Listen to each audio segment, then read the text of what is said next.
What is the fighting words doctrine and hate speech? Imagine standing on a busy street corner and hearing someone shout insults directly at you. Would that be protected speech or something more serious? That's where the fighting words doctrine comes into play. It's a rule in United States law that helps decide when speech crosses the line from free expression to something that can be punished. The fighting words doctrine was established by the Supreme Court in 1942 in a case called Chaplinsky versus New Hampshire. The court decided that certain words are so likely to cause immediate violence that they are not protected by the First Amendment. These are words that are direct, face-to-face insults or personal attacks that are meant to provoke a fight or violent reaction.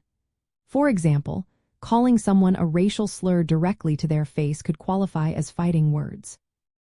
The key point is that fighting words are not about sharing ideas or opinions. They are meant to hurt or incite violence right then and there.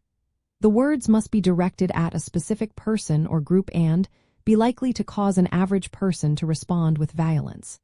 If the words are offensive or hateful but do not provoke immediate violence, they usually stay protected under free speech rights.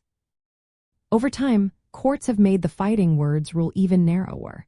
Simply using offensive language or hate speech does not automatically qualify as fighting words. The words must be likely to cause an immediate physical response. For example, shouting racial slurs in a heated argument might not be enough unless it's likely to lead to violence right away. The Supreme Court has also made it clear that restrictions on speech cannot be based on disagreement with the ideas being expressed. This means hate speech, which includes offensive or hateful comments about race, religion, gender, or other identities, is generally protected unless it crosses into fighting words territory. If someone uses words that are likely to provoke violence, then law enforcement might step in and charge them with crimes like breach of peace or disorderly conduct. Knowing your rights means understanding that hate speech is mostly protected by the First Amendment because it expresses opinions, even if they are offensive. But fighting words are a different category.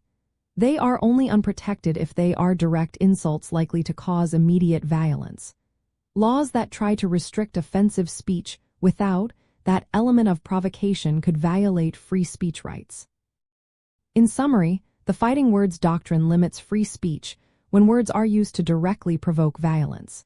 Hate speech, despite being offensive or hateful, is usually protected unless it meets the strict criteria of fighting words.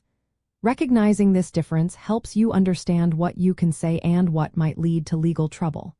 It's all about balancing free expression with maintaining public safety and order.